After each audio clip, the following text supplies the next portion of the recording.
नमस्कार, welcome back. आप सभी का एक बार फिर से स्वागत है अपनी इस ऑनलाइन क्लास में।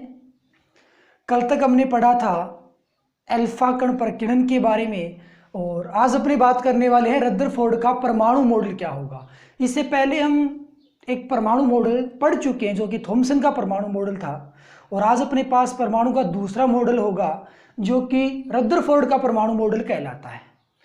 रदरफोर्ड का जो परमाणु मॉडल है वो अल्फा कण प्रकीर्णन पर आधारित है। तो अल्फा कण प्रकीर्णन के अंतर्गत जो भी निष्कर्ष निकले थे उस निष्कर्षों को ही रदरफोर्ड के परमाणु मॉडल में शामिल किया गया है। तो बात करेंगे कि रदरफोर्ड का परमाणु मॉडल होता क्या है, इसकी क्या क्या विशेषताएं थी। तो सबसे पहले अपने रदरफोर्ड परमाणु मॉडल की यदि बात करें तो इस मॉडल के अनुसार क्या होगा। इस मॉडल के अनुसार जो भी परमाणु होता है, सपोज दैट ये परमाणु है, ये परमाणु जो होगा वो कंप्लीटली खोखला गोला होगा और इस गोले की त्रिज्या कितनी होगी, 10⁻⁻10 मीटर।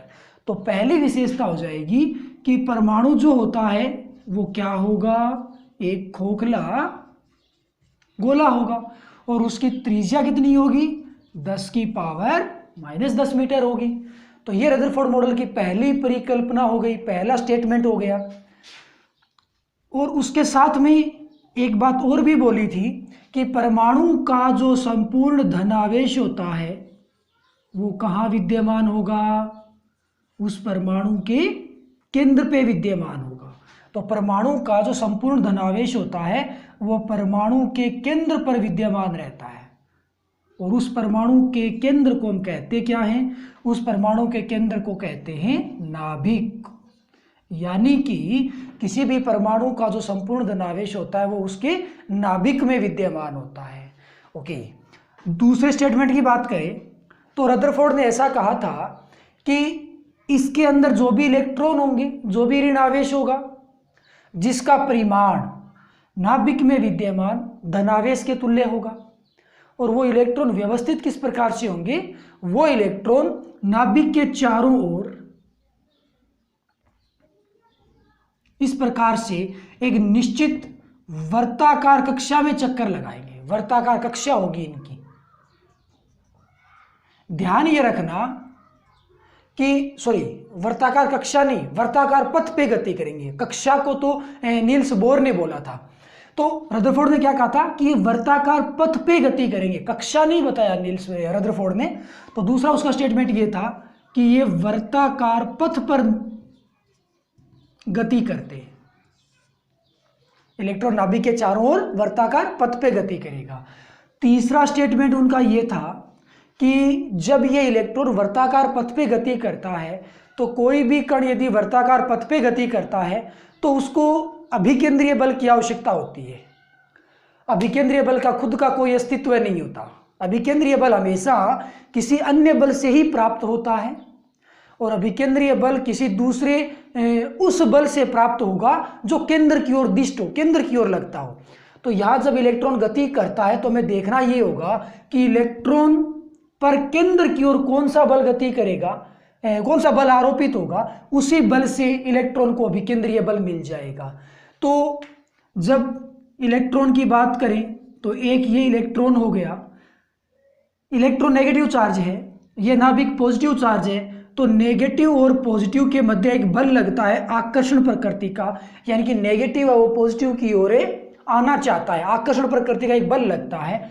और वो जो बल होता है वो कौन सा होगा, दो आवेशों के मध्य लगने वाला बल है जिसको हम कूलाम नियम से ज्ञात करते हैं। और उसका एक दूसरा नाम और होता है क्या, स्थिर विद्युत आकर्षण बल। तो ये जो बल हमें प्राप्त होता है ये विद्युत आकर्षण बल से प्राप्त होता है। कौन से बल से प्राप्त होगा, विद्युत आकर्षण बल से। यानी कि इलेक्ट्रॉन और नाभिक के बीच में एक आकर्षण बल लगेगा और इसके ऊपर जो भी बल लगता है ये किसकी ओर दिष्ट होगा, ये नाभिक की ओर दिष्ट होगा, ये नाभिक की ओर लगने वाला है। तो ये जो केंद्र की ओर एक बल लग रहा है, केंद्र बिंदु की ओर, इसी बल से कौन प्राप्त हो जाएगा, इसी बल से अभिकेंद्रीय बल प्राप्त हो जाएगा। मतलब ये हो गया कि अभिकेंद्रीय बल का जो मान होगा वो विद्युत आकर्षण बल के तुल्य होगा और विद्युत आकर्षण बल का मान होता कितना है, कूलाम नियम से K(Q1Q2/R²), इस सूत्र से हम इसको ज्ञात कर सकते हैं और थोड़े समय पश्चात इसको हम ज्ञात करने वाले भी हैं। ओके, तो फिर तीसरा स्टेटमेंट क्या होगा कि जो भी इलेक्ट्रॉन नाभिक के चारों ओर वर्ताकार पथ पे गति करता है, उस इलेक्ट्रॉनों को वर्ताकार पथ बनाए रखने के लिए एक अभिकेंद्रीय बल की आवश्यकता होती है। वो अभिकेंद्रीय बल इलेक्ट्रॉनों को विद्युत आकर्षण बल यानी कि कूलाम बल से प्राप्त होता है। तो फिर इसमें क्या हो जाएगा, जो विद्युत आकर्षण बल होगा, विद्युत आकर्षण बल, इससे कौन मिलेगा, इसे मिलेगा अभिकेंद्रीय बल। तो ये तीन उसके स्टेटमेंट थे रदरफोर्ड मॉडल के। तो पहला स्टेटमेंट कौन सा था कि जो भी परमाणु होता है वो 10⁻⁻10 मीटर कोटि की त्रिज्या का एक खोखला गोला होता है। दूसरा स्टेटमेंट क्या होगा कि जो भी इलेक्ट्रॉन होते हैं वो वर्ताकार पथ पे गति करते हैं, नाभिक के चारों, वर्ताकार कक्षा नहीं बोला है रदरफोर्ड ने, तो ये वर्ताकार पथ पे गति करते हैं। और तीसरा स्टेटमेंट क्या था कि जो इलेक्ट्रॉन वर्ताकार पथ पे गति करते हैं उसको अभिकेंद्रीय बल की आवश्यकता होती है, और वो जो अभिकेंद्रीय बल होता है वो इलेक्ट्रॉन और नाभिक के मध्य लगने वाले स्थिर विद्युत आकर्षण बल से प्राप्त होता है। तो ये इसके तीन स्टेटमेंट थे। अब इस मॉडल में कुछ कमियां भी थी और मोस्टली इसकी दो कमियां बात करेंगे कि दो कमियां उसकी कौन कौन सी हैं। रदरफोर्ड मॉडल की पहली और सबसे बड़ी कमी है कि वो परमाणु के स्थायित्व को नहीं समझा सका। बात कर रहे हैं जी कमियां, ड्रॉबैक्स क्या हैं। पहली कमी है परमाणु का स्थायित्व। परमाणु के स्थायित्व की रदरफोर्ड है वो व्याख्या नहीं कर पाया। इसका मतलब क्या हो गया, इसका मतलब ये हो गया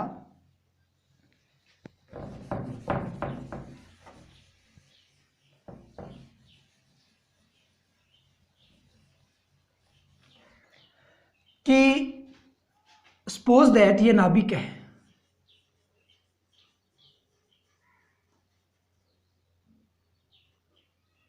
ये हो गया अपने पास एक नाभिक।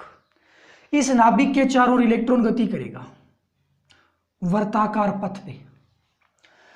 तो रदरफोर्ड ने क्या कहा था कि इलेक्ट्रॉन जब लगातार वर्ताकार पथ पे गति करेगा तो विद्युत चुंबकीय तरंगों का उत्सर्जन होगा, और ये जो तरंगें उत्सर्जित होंगी इनके साथ साथ लगातार ऊर्जा भी उत्सर्जित होगी, जिसके कारण गतिशील इलेक्ट्रॉन के पास ऊर्जा में कमी आएगी। ऊर्जा में यदि कमी आती है तो सोचने वाली बात यह हो गई कि इलेक्ट्रॉन नाभिक की ओर आएगा या नाभिक से दूर जाएगा। तो अपने पास जब कोई भी नाभिक होता है उसके निकटवर्ती कक्षा में इलेक्ट्रॉन विद्यमान होता है, तो हम इसको यदि एनर्जी प्रदान कर देते हैं तो ये उच्चतम कक्षा में संक्रमित हो जाता है। मतलब कि यदि हम इलेक्ट्रॉन को ऊर्जा देंगे तो ये नाभिक से दूर हटेगा। तो जैसे जैसे ये दूर हटता है उसके पास इलेक्ट्रॉन के पास ऊर्जा वो बढ़ती जाती है, और ऊर्जा में यदि कमी आती है तो वो इलेक्ट्रॉन नाभिक की ओर आता है। तो इसका मतलब ये हो गया कि जब लगातार इलेक्ट्रॉन गति करेगा और ऊर्जा का उत्सर्जन होगा सतत रूप से, लगातार ऊर्जा का उत्सर्जन होगा, सतत ऊर्जा स्पेक्ट्रम बनेगा, उस केस में इलेक्ट्रॉन के पास लगातार ऊर्जा कम होगी, और लगातार ऊर्जा कम होने के कारण ये इलेक्ट्रॉन लगातार नाभिक की ओर गति करता रहेगा, और नाभिक की ओर गति करते करते कुछ समय पश्चात वो नाभिक के अंदर गिर जाएगा। ऐसी कुछ परिघटना होगी, और जब इलेक्ट्रॉन नाभिक के अंदर गिर चुका है तो परमाणु क्या हो जाएगा, परमाणु नष्ट हो जाएगा। यानी कि रदरफोर्ड के अनुसार परमाणु जो होता है वो स्थायी नहीं होता है। कुछ समय पश्चात इलेक्ट्रॉन जब नाभिक में गिर जाता है तो वह परमाणु नष्ट हो जाता है। अर्थात रदरफोर्ड परमाणु के स्थायित्व की व्याख्या करने में असफल रहा, असमर्थ रहा। तो ये उसका पहला कमी हो गई कि परमाणु के स्थायित्व की व्याख्या वो नहीं कर पाया। दूसरा उसका ड्रॉबैक क्या था, दूसरा उसका ड्रॉबैक ये था, उसकी कमी ये थी कि जब इलेक्ट्रॉन लगातार गति करेगा तो उसके साथ में जो तरंगें उत्सर्जित होंगी, जो ऊर्जा स्पेक्ट्रम बनेगा, वो ऊर्जा स्पेक्ट्रम सतत होगा, सतत ऊर्जा स्पेक्ट्रम बनने वाला है। किसके अनुसार, रदरफोर्ड के अनुसार।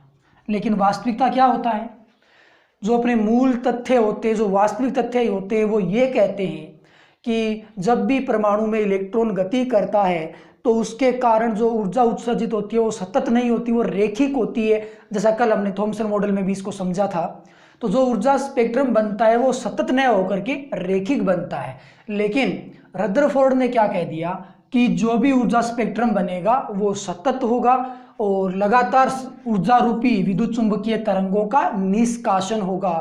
तो कुल मिलाकर के बात ये हो गई कि रदरफोर्ड है वो रैखिक ऊर्जा स्पेक्ट्रम की व्याख्या करने में असफल रहा था।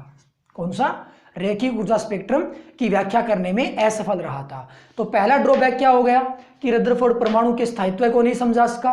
दूसरा ड्रॉबैक क्या हो गया कि रदरफोर्ड रैखिक ऊर्जा स्पेक्ट्रम की व्याख्या करने में असफल रहा, वो रैखिक ऊर्जा स्पेक्ट्रम की व्याख्या नहीं कर पाया। इस परमाणु के मॉडल में जो भी कमियां थी उसको दूर किया गया नील्स बोर के द्वारा। इस परमाणु मॉडल में जो भी अच्छाइयां थी उसको तो नील्स बोर ने सीधा उठा लिया। नील्स बोर एक बहुत चापलूस टाइप का साइंटिस्ट था। उसने क्या किया? उसने चोरी की। कैसी चोरी की कि रदरफोर्ड परमाणु मॉडल में जो भी अच्छाइयां थी ना वो उसने उठा लिया, अपने मॉडल में उसको शामिल कर ली, और उसके जो भी ड्रॉबैक थे ना उसमें संशोधन कर दिया, थोड़ा दिमाग लगा दिया। तो कुल मिलाकर के नील्स बोर ने रदरफोर्ड परमाणु मॉडल के आधार पर ही अपना एक मॉडल प्रदान किया था। अब इस मॉडल में अच्छाइयां क्या थी? इस मॉडल में खोखला गोला, तो हर कोई वैज्ञानिक कहता है कि खोखला गोला है, तो इस बात को उसने शामिल नहीं किया। मतलब वो पहले से ही मानता था नील्स बोर कि परमाणु एक खोखला गोला होता है, ठीक है। वर्ताकार पथ को उसने कैंसिल कर दिया, उसको लगा कि ये वर्ताकार पथ गलत बात है, तो इन्होंने इसमें संशोधन किया। नील्स बोर को यह लगा कि रदरफोर्ड मॉडल में ये जो बात है विद्युत आकर्षण बल से ही अभिकेंद्रीय बल प्राप्त होगा, इस बात को उसने शामिल कर लिया, उसको ये बात सही लगी। तो फिर नील्स बोर ने अपने परमाणु मॉडल में क्या कहा, उसको ये पहली बात सही लगी, तो उसने अपना ये स्टेटमेंट, प्रथम स्टेटमेंट दिया, परमाणु का स्थायित्व है, इसमें संशोधन किया, अपना दूसरा स्टेटमेंट प्रदान कर दिया, और ऊर्जा स्पेक्ट्रम इसमें संशोधन किया, अपना तीसरा स्टेटमेंट प्रदान कर दिया। तो मतलब इन तीन परिकल्पनाओं के आधार पर ये नील्स बोर है वो तैयार हो चुका था, नील्स बोर मॉडल तैयार हो चुका था। तो कुल मिलाकर के ध्यान रखना कि नील्स बोर ने जो भी अपने स्टेटमेंट दिए हैं उन स्टेटमेंट को आप क्रम से याद रखोगे कि पहला स्टेटमेंट कौन सा है, दूसरा स्टेटमेंट कौन सा है। क्यों? क्योंकि एग्जाम में बाकायदा नाम से पूछा जाता है कि नील्स बोर का प्रथम स्टेटमेंट लिखिए, या द्वितीय अभिग्रहित या परिकल्पना लिखिए, या तृतीय परिकल्पना लिखिए, या फिर प्रथम दो परिकल्पनाएं लिखिए। तो प्रथम, द्वितीय, तृतीय पर्टिकुलर नाम से उनको पूछा जाता है। अतः आप ध्यान रखोगे कि क्रम किस प्रकार का है। तो पहले वाले में वो लगने वाले बल की बात करने वाला है, दूसरे वाले में वो परमाणु के स्थायित्व की बात करने वाला है, और तीसरे वाले में वो ऊर्जा स्पेक्ट्रम की बात करने वाला है। तो देखते हैं कि वो नील्स बोर मॉडल है क्या। तो अपने पास नेक्स्ट टॉपिक होगा नील्स बोर मॉडल।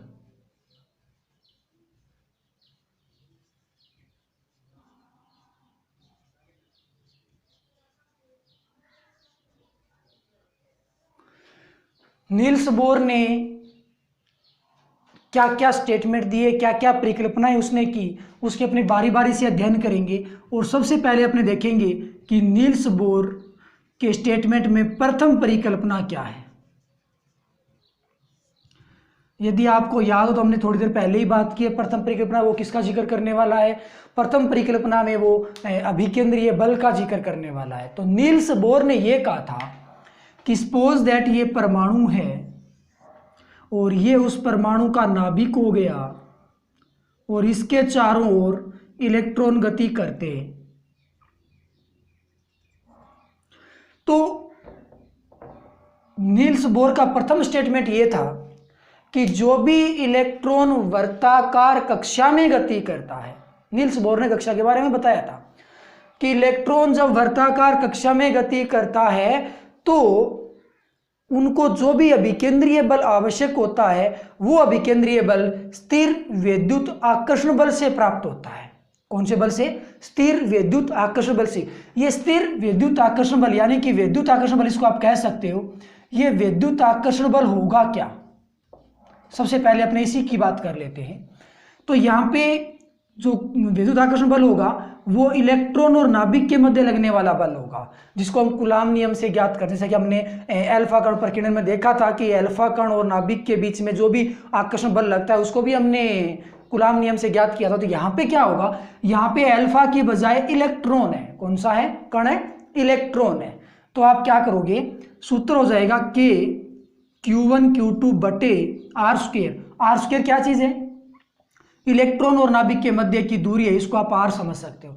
इसे पहले मैं एक बात और बता देता हूं कि कल हमने बात की थी अल्फा कण और नाभिक के बीच लगने वाले आकर्षण बल के बारे में। सपोज दैट कि इधर से एक अल्फा कण आ रहा है, तो जब ये अल्फा कण नाभिक के बिल्कुल पास में पहुंचेगा तो उस केस में अल्फा कण और नाभिक के बीच की दूरी कितनी होगी। सपोज दैट ये अल्फा कण हो गया और ये नाभिक हो गया, तो जब भी अल्फा कण नाभिक की परिधि के पास पहुंचता है उस केस में अल्फा कण और नाभिक के बीच की जो दूरी होती है वो अल्फा कण की त्रिज्या और नाभिक की त्रिज्या के योग के बराबर होती है। इस चीज का ध्यान रखना। क्यों, क्योंकि यदि अपने पास दो गोले होते हैं और दोनों गोलों को एक दूसरे से दूरी में मापा जाता है तो दूरी हमेशा उनके केंद्र बिंदु से मापी जाती है। चाहे गोला हो चाहे वृत्त हो, हमेशा दूरी उसके केंद्र बिंदु से ही मापी जाती है। तो यहाँ पे ये अपने पास अल्फा कण हो गया, यहाँ पे ये अपने पास नाभिक हो गया। तो जब भी अल्फा कण नाभिक के निकट पहुंचता है तो उस केस में, निकटतम दूरी के केस में, इन दोनों के बीच में जो दूरी होती है वो कितनी होगी, वो होगी अल्फा कण की त्रिज्या प्लस नाभिक की त्रिज्या। ठीक है, अपने यहाँ पे बात करते हैं। तो इस केस में अपने पास दूरी कितनी होगी, इलेक्ट्रॉन और नाभिक के मध्य की जो भी डिस्टेंस है वो r बन जानी है। Q1 Q2 कौन होगा, यहाँ पे दो आवेश है, एक तो इलेक्ट्रॉन और दूसरा कौन सा है, नाभिक है। तो यहाँ पे एक तो होगा इलेक्ट्रॉन का आवेश और एक होगा नाभिक का आवेश। तो चूंकि आप Q1 मान लो इलेक्ट्रॉन का आवेश कितना होता है, E होता है। Q2 मान लो नाभिक का आवेश, नाभिक का आवेश कितना होता है, कल की क्लास ली है तो जरूर पता होगा कितना होता है, ZE होता है। ओके, यदि आपको ये नहीं पता है तो मेरी पीछे वाली क्लास है वो चेक कर लेना, देख लेना, आपको समझ आ जाएगा कि ये ZE क्यों होता है। तो अब आप क्या करोगे, F इज इक्वल के Q1 का मान होगा E, Q2 का मान होगा ZE बटे में दूरी बन जाएगी R माना है तो R स्क्वायर रह जाएगा। तो ये क्या बन जाएगा, के ZE स्क्वायर बटा आर स्क्वायर। विद्युत आकर्षण बल का जो मान आएगा वो के ZE स्क्वायर बटा आर स्क्वायर आएगा। तो प्रथम परिकल्पना ये थी कि इलेक्ट्रॉन जब वर्ताकार पथ पे गति करता है तो इसको जो भी अभिकेंद्रीय बल चाहिए होता है वो विद्युत आकर्षण बल से ही प्राप्त होता है। मतलब प्रथम परिकल्पना के अनुसार जो अभिकेंद्रीय बल होगा वो कहां से प्राप्त होगा, विद्युत आकर्षण बल से प्राप्त होगा।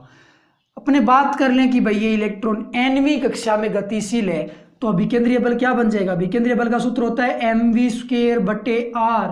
nवीं कक्षा की बात करते हो तो nवीं कक्षा में वेग vn मान लिया, nवीं कक्षा की त्रिज्या rn मान ली, जहां पे m क्या है, m इलेक्ट्रॉन का द्रव्यमान है, Vn nवीं कक्षा में इलेक्ट्रॉन का वेग है और Rn nवीं कक्षा की त्रिज्या है। इसका मान किसके बराबर होगा, विद्युत आकर्षण बल यानी कि के ZE स्क्वायर बटा आर स्क्वायर के बराबर होगा।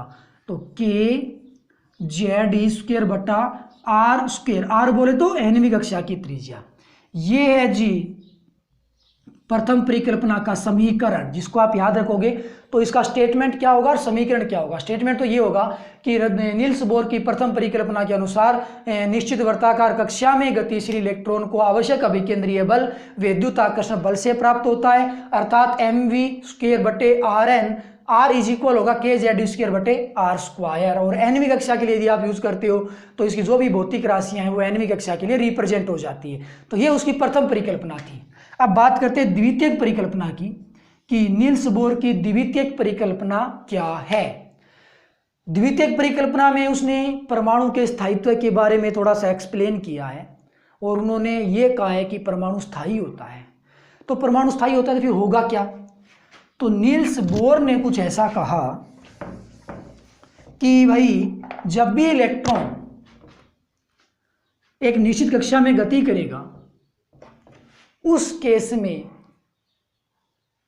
ये इलेक्ट्रॉन एक निश्चित स्थायी कक्षा में गति करता है और इलेक्ट्रॉन केवल उन्हीं कक्षा में गति करता है जिनके कोणीय संवेग का मान h/2π का पूर्ण गुणज होता है। मतलब कि जो भी इस कक्षा का कोणीय संवेग होगा, मतलब इस इलेक्ट्रॉन के पथ का जो कोणीय संवेग होगा, अब कोणीय संवेग क्या होता है? कोणीय संवेग होता है रेखीय संवेग इंटू दूरी, यानी कि mvr। जो इस पथ का, इस कक्षा का कोणीय संवेग होता है वो h/2π का पूर्ण गुणज होना चाहिए, यानी कि n गुना होना चाहिए, जहाँ पे n का मान 1 से लेकर के n तक कितना भी हो सकता है, 1 2 3 4 15 20 50 जो भी होता है।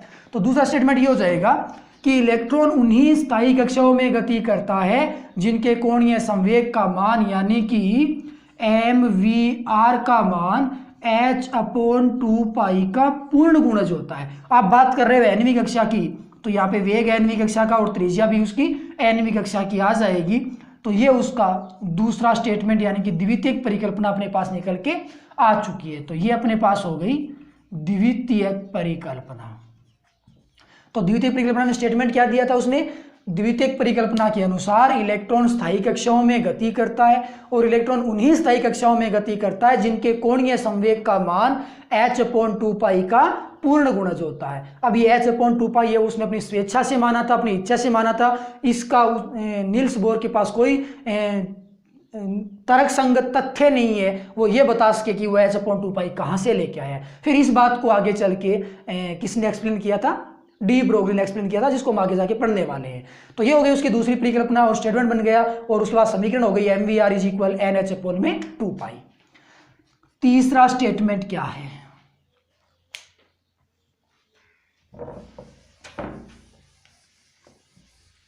तीसरी परिकल्पना क्या होगी? तृतीयक परिकल्पना।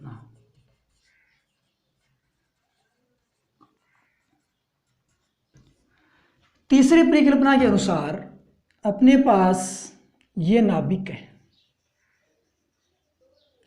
इस नाभिक के चारों ओर सपोज दैट ये बहुत सारी कक्षाएं हैं और इसके एक निकटवर्ती कक्षा में इलेक्ट्रॉन गति कर रहा है, कुछ ऐसा सिस्टम है। जब इलेक्ट्रॉन ये गति कर रहा है स्थायी कक्षा में, तब ऊर्जा का उत्सर्जन नहीं करता। मतलब वर्ताकार पथ पर गति करते हुए इलेक्ट्रॉन कभी भी ऊर्जा का उत्सर्जन नहीं करता है, ऐसा नील्स बोर ने बोला है। ओके, अब क्या होगा यदि हम इस परमाणु को एनर्जी प्रदान कर दें? परमाणु को क्या किया? ऊर्जा हमने प्रदान कर दी, तो ये इलेक्ट्रॉन आवश्यक ऊर्जा ग्रहण करेगा और उत्तेजित कक्षा में संक्रमित हो जाएगा। ये इलेक्ट्रॉन उत्तेजित कक्षा में रहता है 10⁻⁻8 सेकंड। जब ये उत्तेजित कक्षा में 10⁻⁻8 सेकंड रहने के पश्चात वापिस मूल कक्षा में आना चाहता है, उस केस में वो ऊर्जा का उत्सर्जन करता है। जरा गौर से सुनना बात को।